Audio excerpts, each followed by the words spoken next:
Morning Drive Time Show. Well, guess what? I'm not going to hold you any longer. I present to some and introduce to others Mr. Glenn himself. Good morning. Good morning, good morning, good morning, Hampton Roads. Good morning, 757. Good morning, great people of God. It is truly a pleasure for us to be with you this morning and have this opportunity to share and to just break bread with you early in the morning as you're on your way to work and to do the things that you do each and every Friday. We're excited again. We brought back a guest who did a tremendous job, and we were so excited and pleased with what she had to share. We just had to get her back again quickly so that she could continue to share with you knowledge and uh, nuggets on terms of real estate. And she has a different topic that she's going to focus in on today. But before we go there, we want to also acknowledge our sponsors, which she is one. But I want to say good morning to Josh Francis. Good morning, Josh. Good morning. Yep, my number one guy, my sidekick, my technology guru, my information guy. And I'm excited and thankful each and every Friday he's with me and to help us to bring information to you so that you can make some unique choices in terms of building your future in the entrepreneur realms. But with that being said, we like to bring you a nugget so that you can eat on and chew on for Friday morning and all through the week. And our nugget today is a team wins with the elimination of mistakes and with people who want to win. A team wins with the elimination of mistakes and with people who want to win. So I want to add on to that little nugget by saying put people around you that believe in you, that believe in your value, that understands your value, and understand what you bring to the table, and they are encouraging you, promoting you, and they believe in what you have to offer, and eliminating those individuals who are toxic. What's the word? Toxic. Toxic. That's right, toxic. That's and right. Who bring drama. That's right. Minimize those folk. Minimize those folk. I could not agree more. With that You being preaching this morning, Pastor. Okay. How about that? With that, we're going to acknowledge our sponsors because without sponsors, we cannot produce this radio program each and every Friday. And not only that, with sponsors gives us an opportunity to bring in guests like we have this morning who can share from the heart. They can share their wisdom, their knowledge, their experience, their expertise, and hopefully something that is said each and every Friday will impregnate you with your purpose, your desire to make a contribution to the society and the world that we live in. Because that's important. We're all put here for a purpose. And I know a lot of us want to be in business so that we can be independent, which is great. But there's a specific spiritual purpose for your being in business. And if we capture that and learn what that's all about, because it's all about kingdom building. Yes. Kingdom building. So that means you're supposed to be able to grow your business so that the kingdom can grow. We're going to talk about that a little later on in one of our shows, and we're going to really focus in on that. But with that being said, again, we want to thank Mr. Bruce Watts, Vice President, Walter Cooper Companies. He's a developer. We want to thank Steel Bullet Funeral Homes and Cremation, Roger Brown Restaurant and Sports Bar, Jones Winfield Group, PC, Waverly Jones, Attorney at Law, Studio and Suites for Less, Extended Stay, Mr. Ray Patel. We want to thank Mr. Les Smith, Investable Financial Services. And we want to thank our guest for the day, Miss Jackie Scott with W.K. Keller Williams Realty. Thank you. Welcome, Miss Scott. Thank you. Thank you. Welcome. Thank you. Thank you for having me again. I'm so blessed to be here again. I had a wonderful time last time, and I'm excited to see what we're going to do today. Excellent, excellent. Yeah, we want you today to share with us how we you did an excellent job just talking about from the real estate perspective.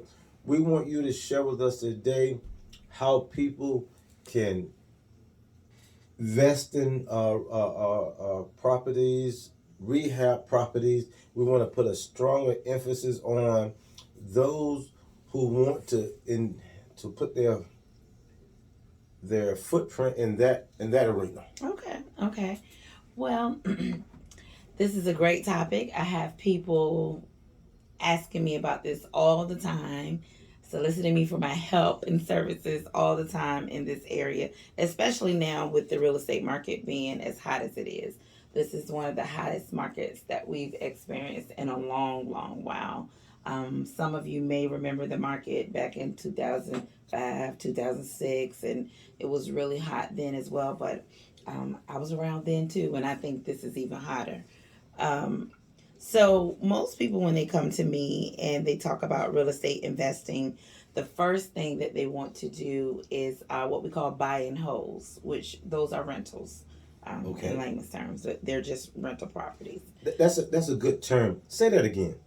Buy and hold. Buy and hold. That's the Yep. first time I've heard that term, Mm-hmm. and I've been playing in your space. Okay. Been playing in your Okay. space. That's the first time I've heard that term. So that's a good term for us to remember. Say it one more Right, time. buy and holds, because that's the terminology that you're going to hear in this industry when you're speaking to lenders. Of course, yes, they do use investment property, but when you start getting knee deep in it, you're going to want to use the jargon that they use. Okay. And so, and that's merely what it is. You're buying the property and you're going to hold on to it. So there's all different types of financing for that versus financing for if you're going to get in and get out of the property quickly in a flip. Okay. So, what I generally tell people who come to me and they want rentals, I ask them, is it just, what is your plan? Do you just want one or two, or is this to just begin your real estate portfolio? For most people have the same answer, is for retirement. That's going to be their retirement income. So I tell them a lot of times, just depending on their resources. A lot of times, buy and holds are great, and yes, you do want them for your retirement portfolio, your investment portfolio, all of that, to get the tax write-offs, all the good stuff. However, when you're first getting started, a good use of your resources and capital would be to get in the flipping area, get into the rehab renovation arena, because with that, I'll give you an example. If you When you purchase a property for investment, that's the buy and holds, you have to put down at least 20 to 25%. So if we want to just use $100,000 purchase price on a property, we know up front that's $20 to $25,000. So that $20 to $25,000, what type of return is that going to give you in the first 12 months? Most times not much, because on your rental property, you're going to charge, let's just use $1,000 for easy numbers. If you're charging $1,000 and your mortgage is $600, you're making $400 a month. Well, 400 times 12 is what? $4,800. Still not a return, because you put 25,000 in. Okay. Right. So how many years does it take you to recoup that 25,000? Because you still have to pay the mortgage and all, and the upkeep and all of that. It's not a problem. I still encourage people to get investment properties, but you have to do it in the order in which it should be done. Okay. That same 25,000, if you were to start renovating homes this year, that 25,000 could potentially turn into 100,000 by the end of the year. And then that's when you want to do your buy and hold. You can do them simultaneously. if you have the resources, you can do them simultaneously up Okay. front. Because, like I said, I encourage people to buy investment properties to keep, because that is where your retirement income is going to come from, especially entrepreneurs like us. Right. We Okay. have to have some other outside source. Okay. I want you to put a pin there because, Mm-hmm. and I didn't do this and I didn't stress this with you last time. Mm-hmm. Give the listening audience, because you are giving us too much quality, important, technical information. Mm-hmm. Give the listening audience your number and email so that you can be contacted. Okay. That's No extremely problem. important. Well, thank you for that. Yeah. Okay, so I can be reached on all platforms as Your VA Homegirl, YOURVA Homegirl. That's Instagram, Facebook, TikTok. Twitter's a little different because somebody took my handle, but is YouRVA Homegirl. My telephone number is 757-353-0479. I'll say that again, 757-353-0479. And my email address is just as simple, yourvahomegirl@gmail.com. So you can reach out to me in any one of those ways. Because there's no question, if this is the arena or that you're trying to get in, she is giving us some quality information. It is clear that she knows what she's talking about, and you're going to want to make contact with her. So please reach out to her so that she can continue to share and educate you and help you and help walk you through this process. Thank you so much for that. And thank continue. you for that. Okay. So so that's why I try to encourage people that if you want to dedicate time and you're serious about investing in real estate, start with renovations. Like I said, if you have the resources to do both, there's nothing wrong with doing both simultaneously. A lot of us don't have the resources to do both starting off. So you have to start somewhere. Let's build your capital. And how you build your capital? Flip a property. Okay. So, and it's funny, let me say this. It's funny that you the first word you gave was about team, because that was what I was going to focus on coming in with this. If you are so that's prophetic. That's prophetic. Very much so. Very much so.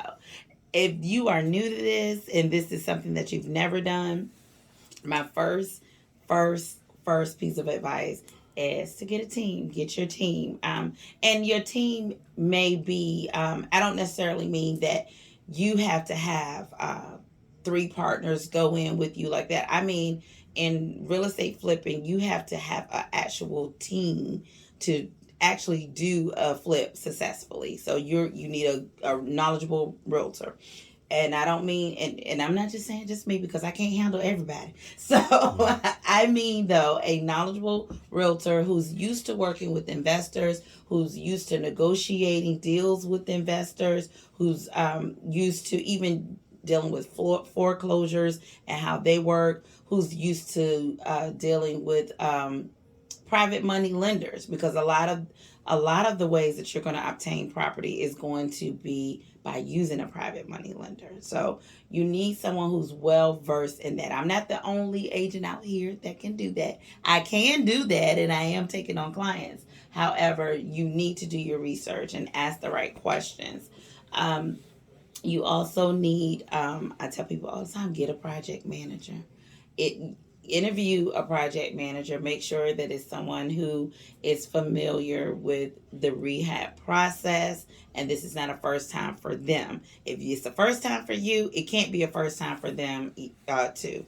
Now, once you get experience, if you want to give somebody a chance and you can help them out, hey, I'm all for it. But it cannot be a first time for your project manager and for yourself. I have a question for you. Now, when you get this project manager, how does he or she get paid? What is their so for example, for myself, when I project manage, I charge a fee up front and I charge a fee at closing when they sell the home. Because you're going to be doing work all throughout the process. Your project manager is pretty much going to handle your whole process, from being on top of the contractors that are in the house to being your liaison with the lender, making sure you get your draws, scheduling inspections, utilities, all of that. I mean, they're going to be in charge of everything. Now you're saying technical terms so that listening audience person who's right there at the edge and they're ready to get involved. You said the word draws. Explain what Okay. that means so that Let me tell you. Let me audience. finish telling you your team first, Okay. and then I'm gonna get into the Okay. actual process. Okay. Because I'm gonna try to consolidate. I'm gonna try to like condense the process just to give you an overview enough for you to be, like you said, enticed. And then we may have to go in further another time, but because it is a lot. So with your team, what did I say? I said your project manager. I said a realtor. You're gonna need a closing attorney. I definitely recommend a closing attorney that does quite a bit of these types of deals. If you use a closing attorney or settlement company that's used to just straight residential transactions, believe me, you're going to have a problem at some point. Believe me, been there, done that. Also, what else? You're going to need a good lender. Um, um, because there are all different types of lenders, and I'll get more into that when I talk about the process. But you're going to need a good, fast lender, one that can close quickly. We have lenders out here that can close in a couple of days, but you also have lenders out here who take just as long as residential loan, regular residential loan would take, which could be 30, 45 days. Let's see, who else do you need on your team? Oh, of course, your contractor. You need a good contractor. And when you're vetting your contractors, go look at their work. Don't ask for pictures.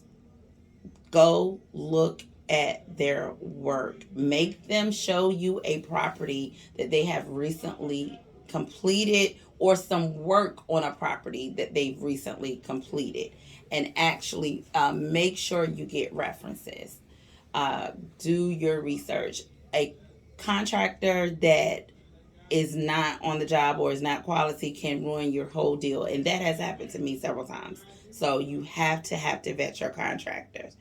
And a construction manager, if have a conversation with your contractor on how he runs his project, and if it sounds like on this one, your first flip, that he doesn't really have a construction manager, like he's the construction manager, it may be to your best interest to hire one, or uh, put your project manager more in a role of a construction manager as well, because you're going to need someone who is hands on your job only, because a contractor works multiple jobs in most cases, because it has to be a class A contractor. So in most cases, a class A contractor has more than one job that they're doing at a time. So you definitely want a construction manager as well.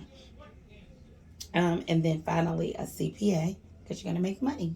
And you need to know what to do with that money and how to get write-offs and make the most of it, and not pay everything back to Uncle Sam. So that's what I recommend first, is getting your team. Um, Secondly, or simultaneously, make sure you have your resources. So you may want to partner with someone on your first one. I recommend having at least $20,000 saved up just for oopses, just in case, incidentals, things like that. I have lenders that can close you if the deal makes sense, where you don't have to bring any money to closing. I have lenders that will make you bring $15,000-$20,000 to closing. So you don't know the deal until you find the house. So it's always good to have someone else to help you leverage the risk, so you're not taking on the full risk by yourself.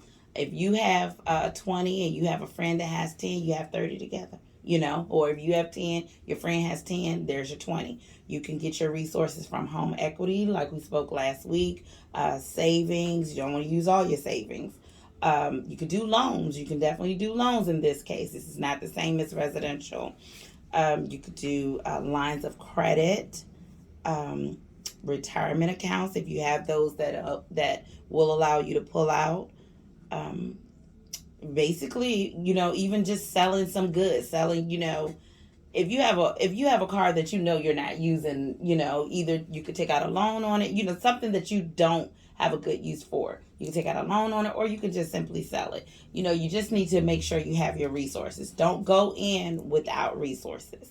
So once you have your team and your resources, they you need to get with a good lender, and that's a whole nother subject as far as which lenders. I guess I could compile a list at some point, because I do have lenders that I do prefer to work with that are easier to work with. So when you're starting the process, you want to get with the lender. You want to find out what their requirements are. A lot of lenders require the house. They will lend up to between 60 and 70% of the home's value after the repair. So we call that ARV in the industry. So after repair value would be, if you bought the house for 100, but once you fix it up, it's going to be worth 300,000. Then the after repair value is $300,000. A lender will give you up to 70% of that to do your deal. So that means the purchase price and the price of the rehab have to fall within that 70%, or you have to come with the difference. Okay. We want to put a pin there. Okay. We want to again acknowledge our sponsors, but before we acknowledge our sponsors, give the listening audience again your contact information. Your VA Homegirl on all platforms. Twitter, your is spelled UR, VA Homegirl. Telephone number is 757-353-0479. And my email address is yourvahomegirl@gmail.com. Thank you so much. Again, we want to thank Mr. Bruce Watts, Vice President, Walter Cooper Companies, Steel Bullet Funeral Homes and Cremation, Roger Brown Restaurant and Sports Bar, Jones Winfield Group PC, Waverly Jones Jr., attorney at law, Studio and Suites for Less, Extended Stay, Ray Patel owner, Investable Financial Partners, Mr. Les Smith, Miss Jackie Scott, Keller Williams Realty. With that, you have given us a whole lot of information. You said some key things, and I want you to just talk about a little bit. My question to you is, when you're looking at a property and you get the contractor on board, and now I know it's probably what's going to determine the question I want to ask you is the condition of the house. What kind of, now this is your first time, what kind of property should you look at in terms of the condition, so that you don't get so labored down with something that's really costing you more than it's worth? Question. That is a great question. If you are new, you do not want to get a total gut job. And meaning, you don't want something with foundation problems. You don't want something you have to add on to. And when I say add on to, I mean to the footprint. If you're adding a bathroom that's inside a space that's already in the house, I'm okay with that with the newcomer. But you don't want something that you have to add on to the footprint. It has foundation issues, or it has a multitude of electrical, plumbing, or HVAC. Well, HVAC, yeah, we can probably do. That's pretty simple to fix, but that has a great amount of electrical or plumbing problems.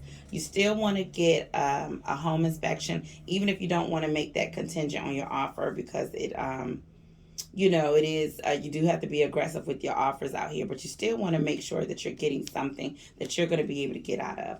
I try to tell people, if it's your first one, try to make it something that you could just get in and do just a bunch of cosmetic upgrades and get right back out of.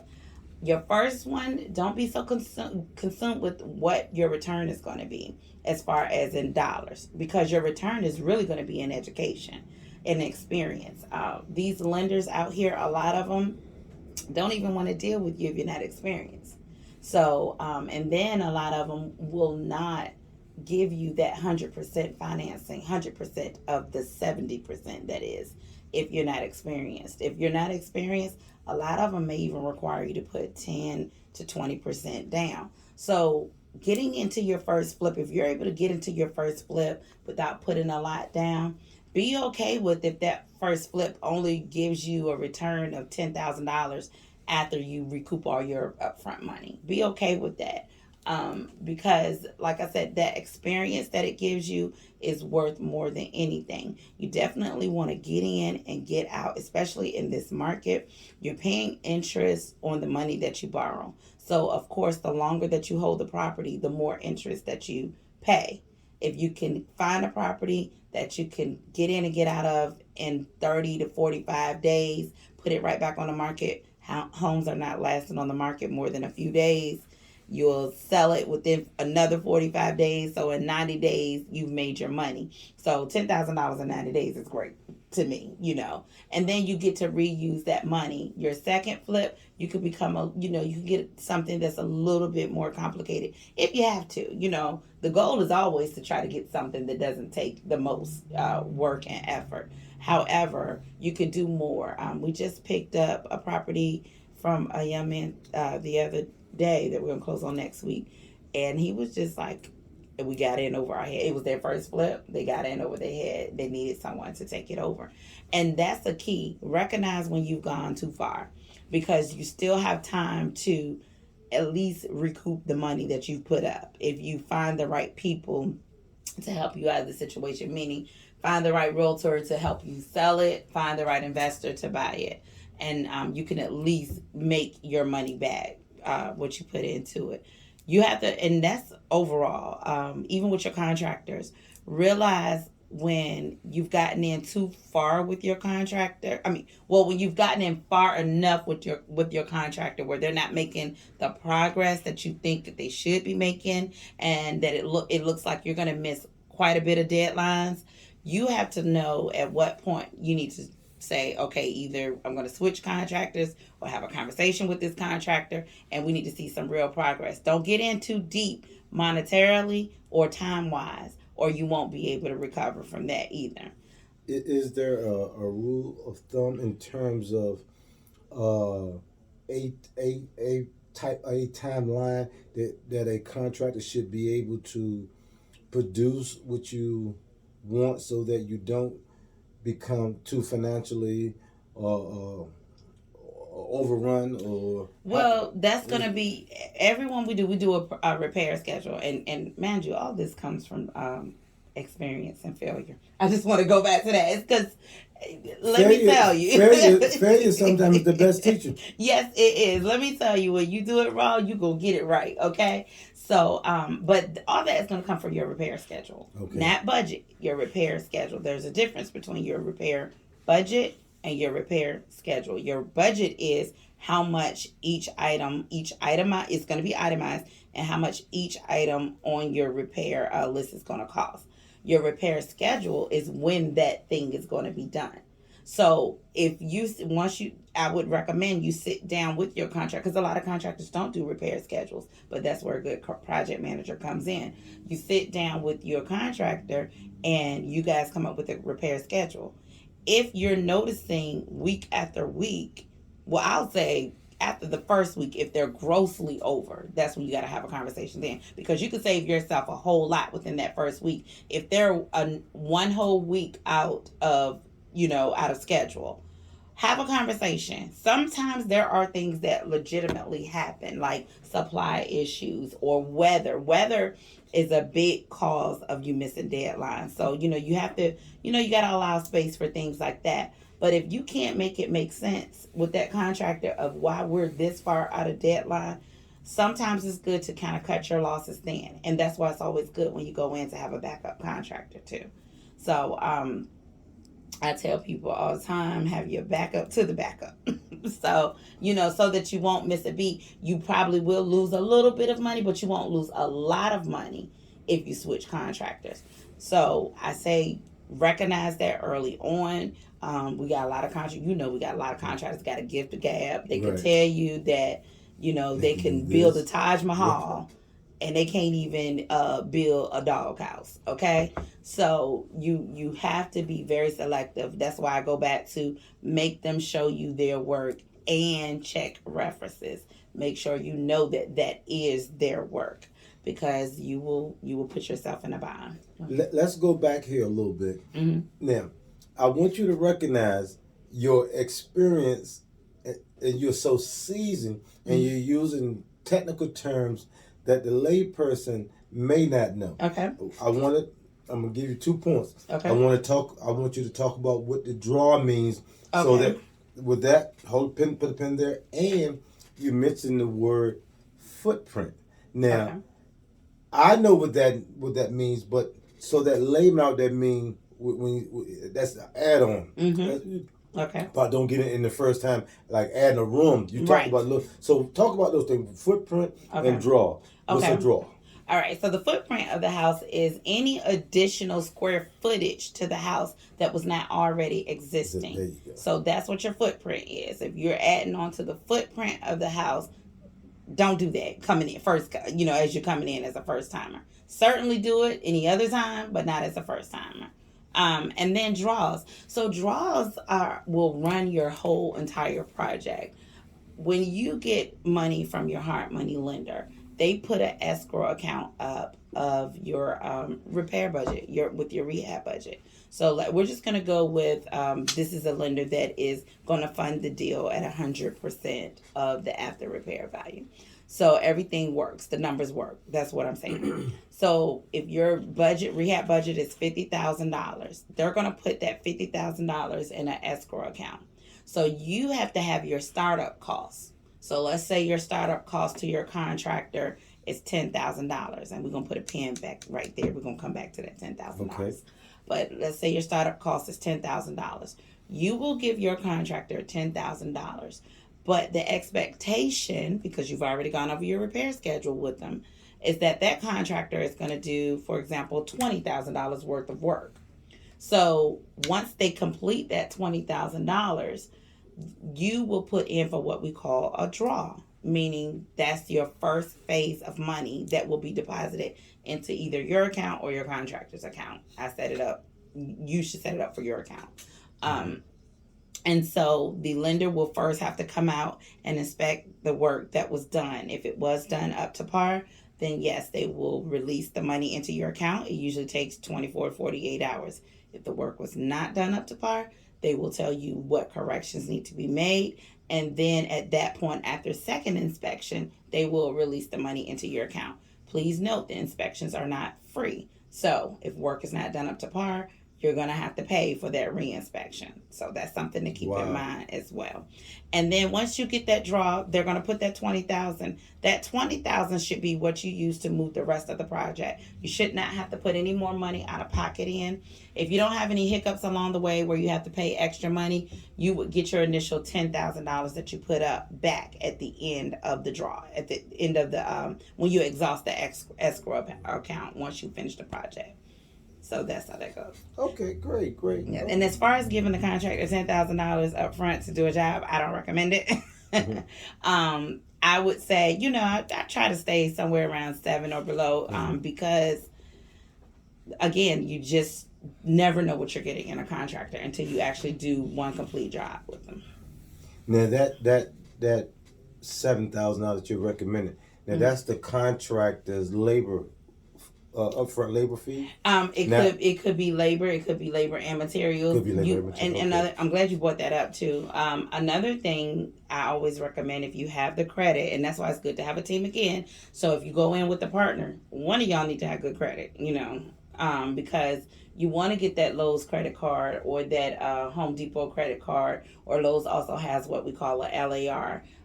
You want, and that's a contractor's line of credit.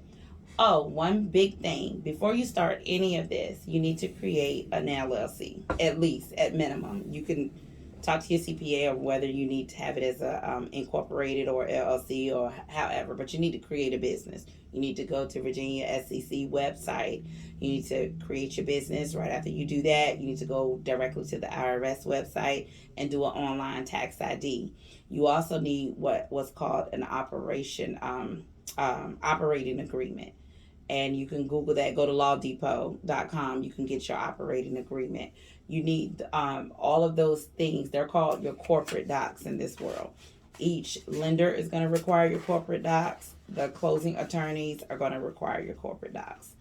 That's how they know who can sign for your business and who can bind a contract for your business. So what that means is you can't purchase a property and sign a purchase contract without being having a business in place. And these lenders will not lend to you personally when you're talking about private money. You can use, now you may have some people out here who are sitting on $200,000 of equity in their home. In that case, you don't really have to do a business, but I still would. You want to keep things separately or whatever. You want to protect it. Would you say that's something you do these things? Now, these things may seem to be overwhelming, but they protect you. These are the steps that you Absolutely. need to do so that you can be protected as you maneuver and step into this new arena in terms of flipping housing or becoming an investor in rental property. These are the things that you need to do to protect yourself. So she's given us some great information.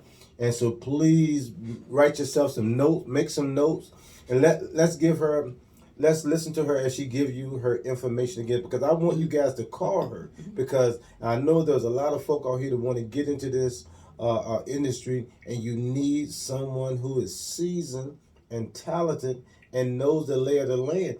And she is clearly articulated to us.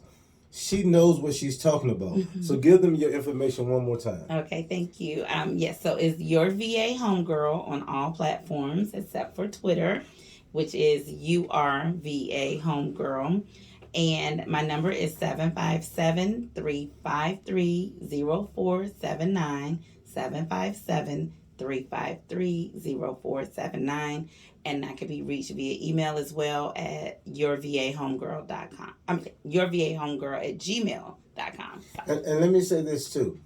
In this space and in this industry, you want someone who is youthful, who's energetic, and you can listen to her and know that she's all of these things. She has the energy, she has the creativity, and she has the youthfulness that can really run the race on your behalf. Well, thank you. Yeah, without question. Now we're going to take another moment to acknowledge our sponsors as we continue on with this great show this morning. Mr. Bruce Watts, Vice President, Walter Cooper Companies. He's a developer, Steel Bullet Funeral Home and Cremation. Excuse me. Roger Brown's Restaurant and Sports Bar. Jones Winfield Group PC, Waverly Jones Jr., attorney at law, studio and suites for less, extended stay, Ray Patel owner, Investable Financial Services, Mr. Les Smith and Miss Jackie Scott, Keller Williams Realty. But before we bring her back on, I have this product, and every time I'm in the marketplace or I'm somewhere and I have the books with me, they sell like hotcakes. We have the pictorial history of the CIAA from 1950 to 1984.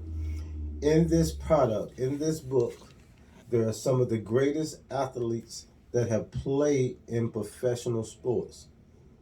That's basketball, that's football, and track. Some of the greatest names that are in the Hall of Fame in all of these sports are in this pictorial product. This book, it looks like an encyclopedia. It is well done. Mr. Arga Winfield, who was a 1964 graduate of I.C. Norcom High School, went on to play college football at Elizabeth City, was a stellar athlete at Elizabeth City, went on to become a professional business person in New York City, and it is a quality product. You want it on your coffee table. There's a conversation piece. It's a nice a book to have on your coffee table to give you the rich history of the CIAA, and we know some of the greats that have come through the CIAA that have played both football, basketball, and track. With that being said, I have that product, and again, I can be reached at 757-977-3831. 757-977-3831 if you're interested in purchasing that product. It is $75. It is well worth the cost of having that kind of history in your home, in your reference library, what have you. Okay, with that, Miss Scott, if you want to continue on, because you just sharing so much information, man. I was making my notes myself for me to just to have, and as I hope to put my foot in that market as well. Absolutely, absolutely. Come on, come on. So we talked about the lender. You know, you have to get a good lender. We talked about the realtor and the house. So right now, some people would probably, I would, you know, what the number one rule in real estate is location, location, location. That's what we tell everyone. However, I would venture to say I don't think that there's a bad location right now. Houses that 2 years ago, well, three years ago, wouldn't even sell for $40,000, maybe in Prentice Park, are selling for, and these are non-rehabbed houses, are selling for 115, 120, 135,000. Same thing in downtown Newport News. So, but they're reselling after they're being flipped for 200,000 and up. Wow. So property value has skyrocketed. It doesn't matter where it is. Now, I do encourage you to have, again, we go back to having a good realtor. I encourage you to have your realtor perform what we call a CMA before you purchase the property. A CMA is a comparable market analysis. That's going to let you know how much your house truly can sell for. It's going to pull all the sales in the surrounding area within the last 6 months, the active properties and the pending properties. So between all of those types of properties and listings and sales, you'll be able to get a good determination of how much your property really is worth and what it'll sell for after you repair it. You want to look at that CMA really well. You want to look at the types of finish because it's going to come with pictures. So you want to look at the type of finishes that the properties that sold for the price point that you're going for. Look at those finishes that property has. So, for example, if you're going for a $300,000 home, if you want your home to be up there at $300,000, and on the comparable list that they gave you, the $300,000 home has all laminate or hardwood floors, don't put carpet in your main areas. You want to follow, as I said last week, copy the right cat, or the other week, copy the right cat. You want to follow what that house that has already proven to sell at the price that you're going for has. So you want to make sure that what you're getting into is going to give you the expected return that you desire. So, like I said, it doesn't matter the neighborhood now with that CMA. So you will notice that you may have one neighborhood in one side of town where that same exact house may be worth a little less than that house on another side of town. I'll take let's do high end for a second. And a house in Western Branch, a 6-bedroom house in Western Branch, 3,500 to 4,000 square feet, may go for right now about $525. You take that same house and put it in Greenbrier. Now both of these are in Chesapeake. Same house, and you put it in Greenbrier and Chesapeake, the house is going to be $650,000, $700,000. So that shows you that location really does matter. But as long as you're making sure to consider that in your numbers, it doesn't matter as to whether you should whether you should just stay away from that place. You just need to make sure you're making the return. So, for example, using that same example, if you were to buy a house in Western Branch in that price point, you don't want to spend $400,000 on it and rehab it because it's only going to give you a return of $525. But you might consider that in Greenbrier if it's going to give you a $600. If you're going to be able to sell it for $600,000 to $750,000. So that's what you need to look at when you're thinking about what type of properties you should get into. And when we talk about type of properties, even 2 bedrooms are selling right now. But as a first timer, I would definitely say buy at least a 3-bedroom and up for your first time. Let me interject for a moment. Now, this talk show, as I've indicated each Friday, is about helping individuals who are interested in becoming entrepreneurs. This is important what I want to say, and I want our listening audience to really hear. When you become an entrepreneur and you're good at what you do, you affect the economy of your community.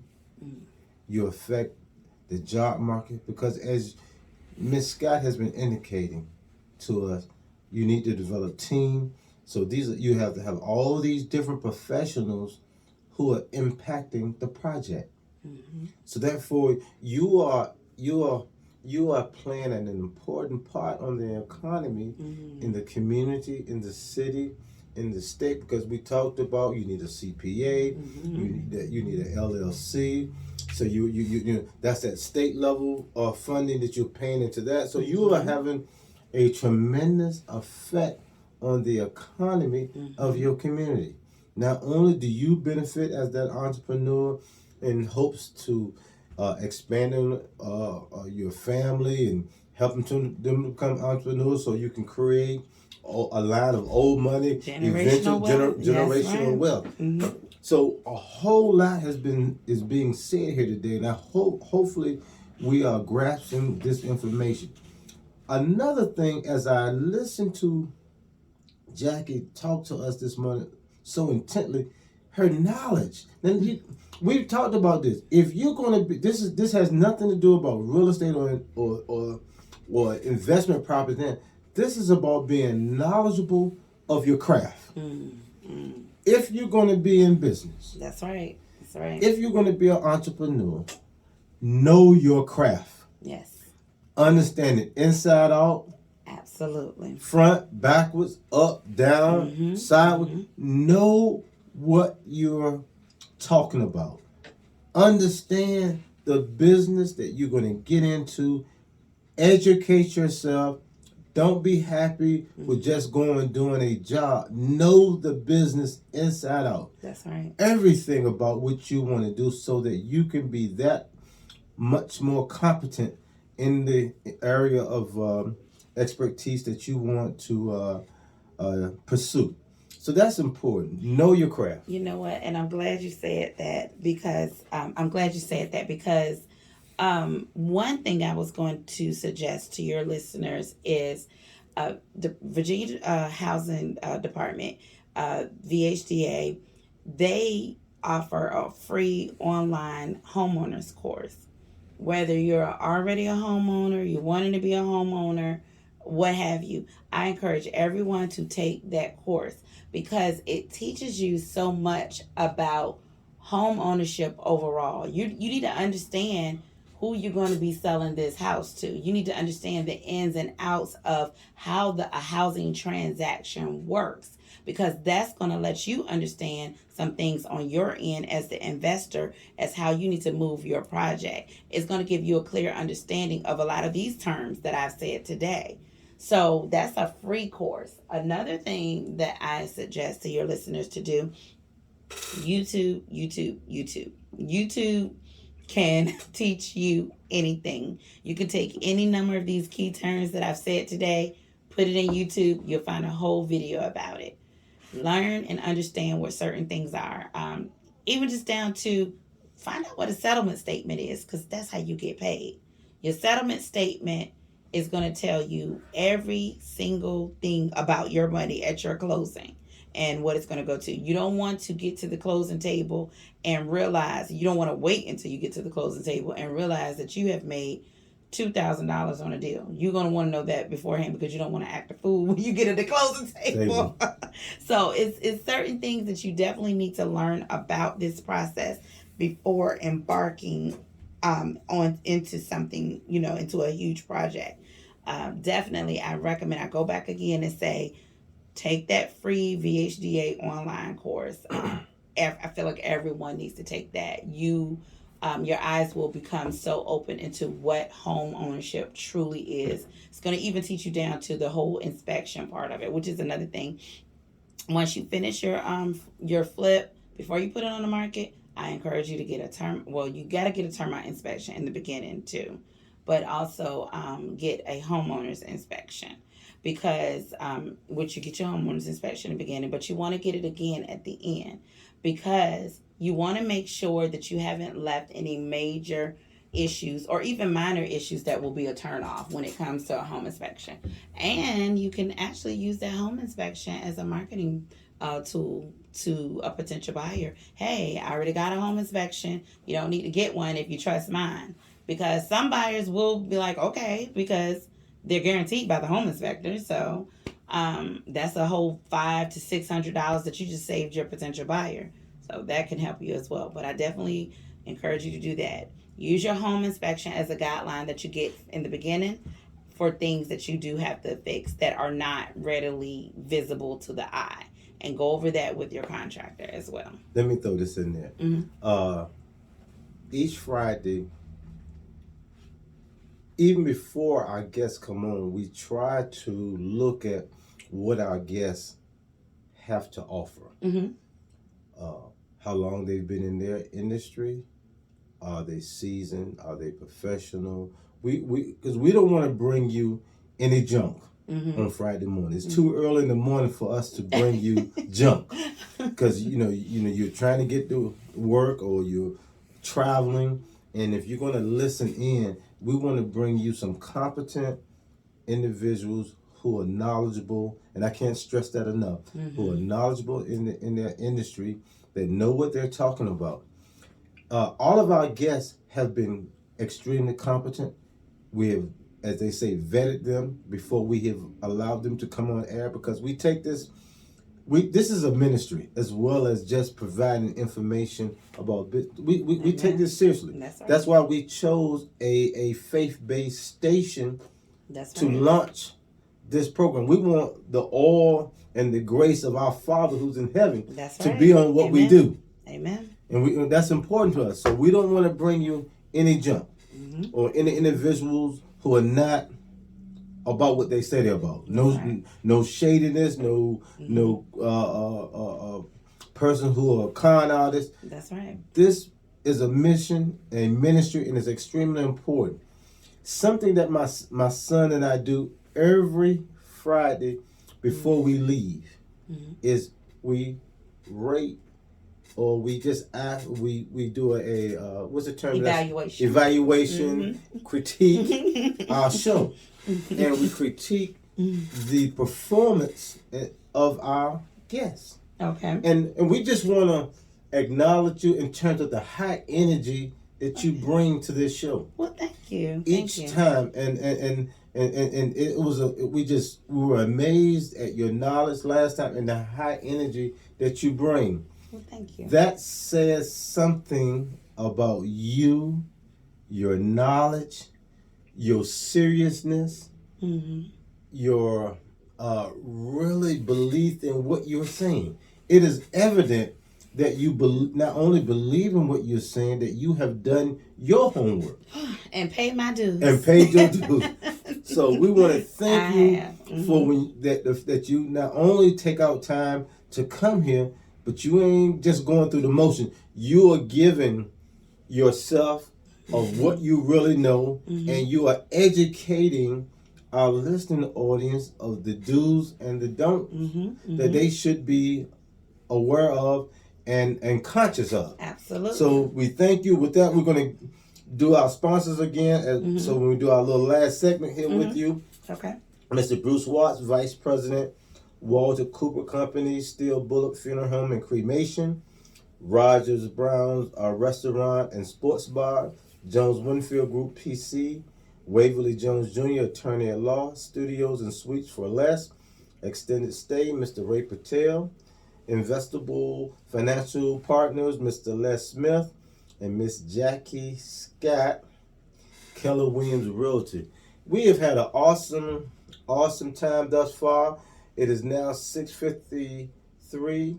What we want you to do now is we're going to move away from exactly what you do. We want you to take this moment to sow into someone who may be interested in whatever the vocation or the profession that they want to go into, Mm-hmm. give them some nuggets Okay. from your heart about pursuing their destiny. All right. Well, the first thing I'm gonna say is start. Just start. If you have been pregnant with this purpose for a long while, and Say that again for us. if you've been pregnant with this purpose, I'm men Lord. too, you guys can That's be right. pregnant That's right. with the purpose.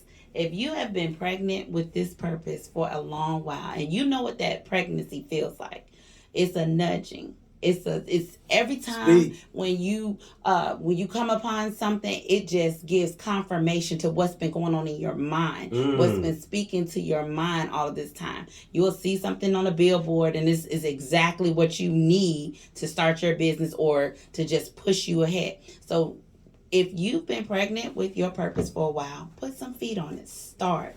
You have to start somewhere.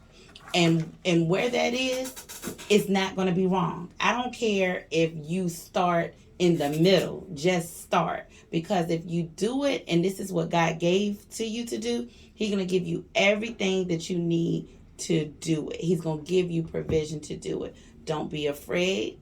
God has not given us a spirit of fear. Okay? Do not be afraid. Oh. If that fear comes upon you, you talk it right on down, because that's the enemy talking to you. That's not God talking to you, because you have been gifted with this purpose. And He's going to see it all the way through to the end. He's going to see it all the way through. So you have to have faith in that God will see this thing that He has impregnated you with all the way through to the end, and give you all the tools that you need along the way. Do not be easily turned away along your journey. You're going to have some issues. You're going to have some pain. When you're pregnant and you have labor, don't you have labor pains? Absolutely. I mean, Absolutely. you may not, but I sure did. So you're going to have those labor pains. It's okay. It's okay, because look at the beautiful thing you produce when you deliver that baby. So be okay with the labor. As a matter of fact, welcome the labor pains. Welcome the labor pains, because that's going to make you appreciate that baby that was born so much more. Be okay with those labor pains. You stay the course. When you're pregnant, don't you take on a better diet. You treat your body better. Then treat your body better. Treat your mind better. Okay, treat your spiritual body better. You have to take this thing seriously. Don't take it like, if God gave it to you, that's not something to take lightly at all. As a matter of fact, if you're going to fear something, you better fear God for not going forward. So that's what I say to you today. I think that if you are pregnant with a purpose, just start somewhere. Write your plan down and just start taking a check mark for each little thing that you're accomplishing along the way. Before we close out, we want to first of all thank you again for coming. We're going to have you back, because next time we want you to share with us about commercial projects. We want you to get into commercial projects in the real estate industry. So that's going to be our next time with you. Real quickly, give your information for contact one more time. Okay. That's your VA Homegirl on all platforms, and Twitter, URVA Homegirl. My telephone number is 757-353-0479, and that's yourvahomegirl@gmail.com. Thank you so much, Jackie. We appreciate you. We love you. God is clearly has His all on you and what you are doing in this season and in this industry, and we love you and we appreciate you. We look forward to you coming back again. With that being said, our mantra is, our talk show is serious about your business. Now, may the grace of God rest on your business, your family, and all your endeavors. Until next Friday, let's talk business. Amen. Excellent.